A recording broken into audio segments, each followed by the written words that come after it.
They said the child never cried like other babies. He listened, and sometimes he smiled at things no one else could see.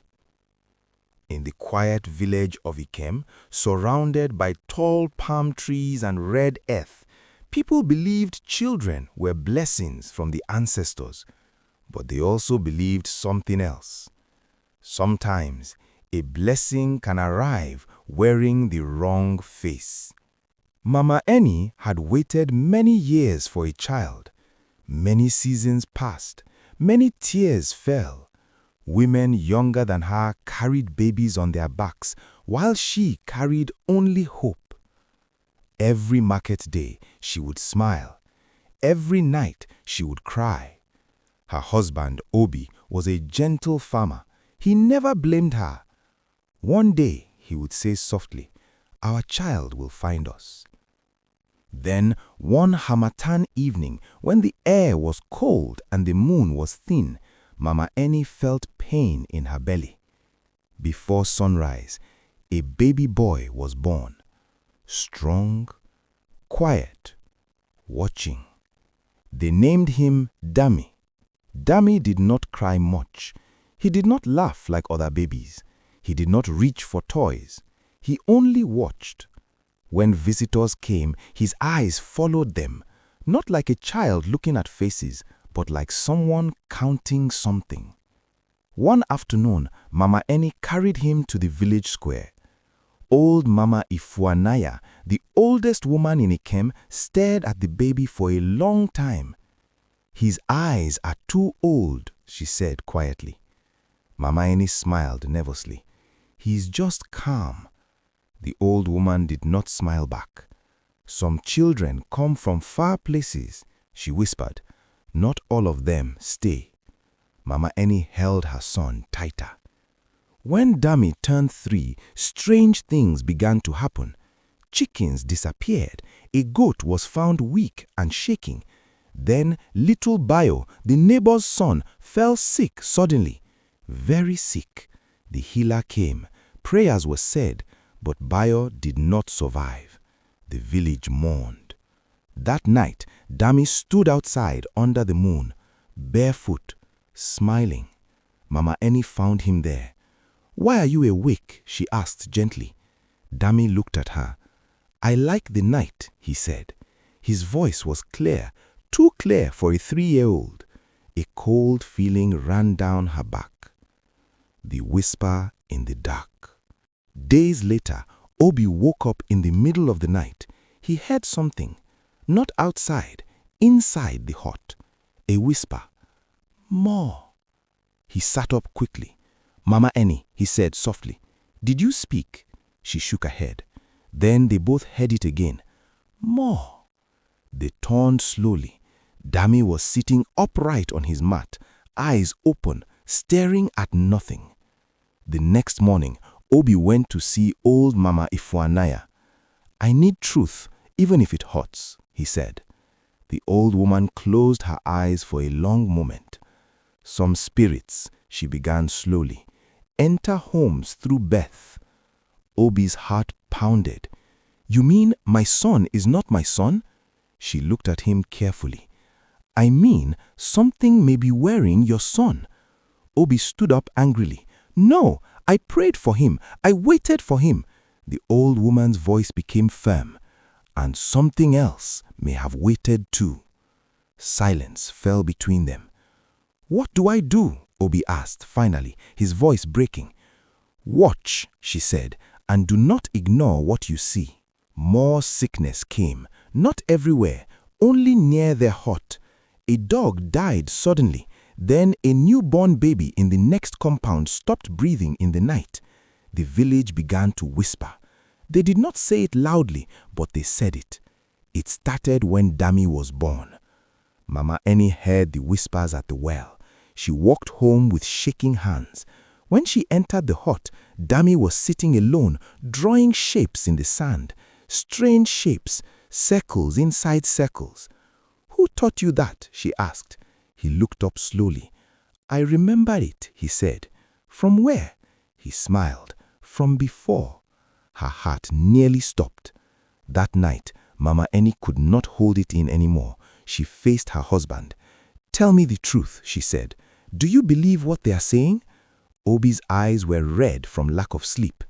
"I don't know what to believe," he whispered. "He is our child. I carried him. I felt him move. And I buried 2 neighbors this month," Obi shouted back. Silence crashed between them. Tears rolled down Mama Eni's face. "If he is not human, then what am I?" she said slowly. Obi stepped closer, his voice shaking. "You are his mother," he said, "and that is what makes this impossible." The village elders called for a night gathering. A test would be done, not to harm the child, but to reveal truth. In the center of the square, they placed a white chalk circle. Inside it, sacred leaves burned softly. Dami was asked to stand in the circle. He did not resist. He walked calmly, too calmly. The oldest elder spoke. "If you are child of this soil, nothing will happen." The wind began to rise. The fire flickered.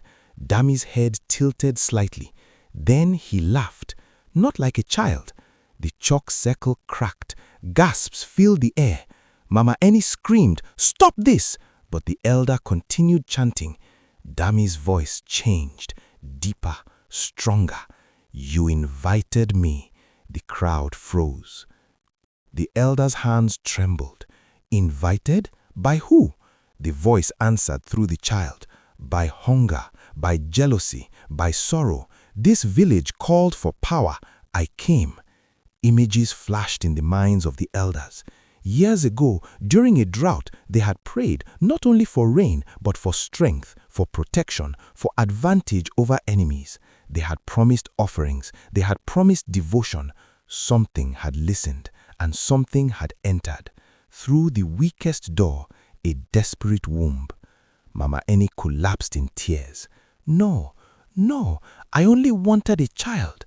The voice softened. "And you got one." The elder looked at Obi. "There is only one way," he said quietly. Mama Eni stood up quickly. "No." The elder swallowed hard. "If it stays, more will die.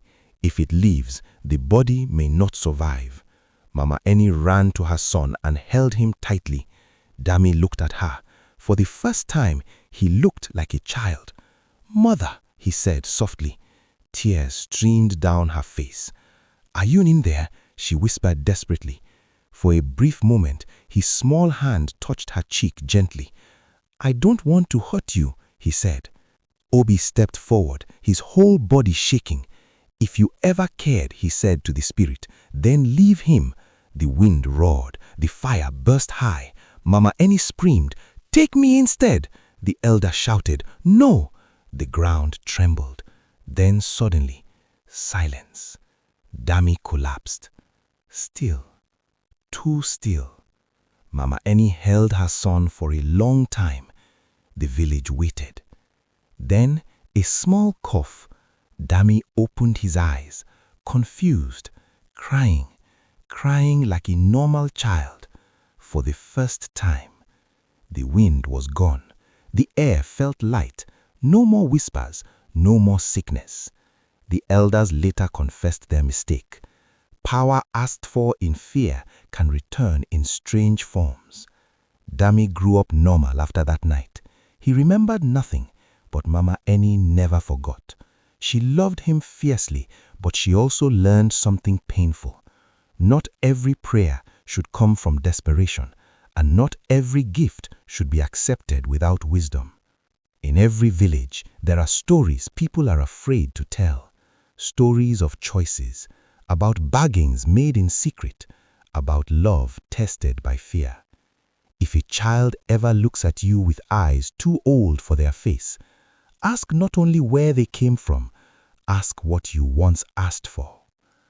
If this story moved you, if you felt Mama Eni's fear, if you would fight for your child no matter what, then this channel is for you. We tell African folk tales that stay with you, stories of mystery, stories of truth, stories our grandparents whispered at night. Subscribe now and become part of this growing family of deep African storytelling. Like this video so more people can discover these powerful tales. And in the comments, tell me, if you were Mama Eni, would you have let the spirit go? I'll be reading every single one.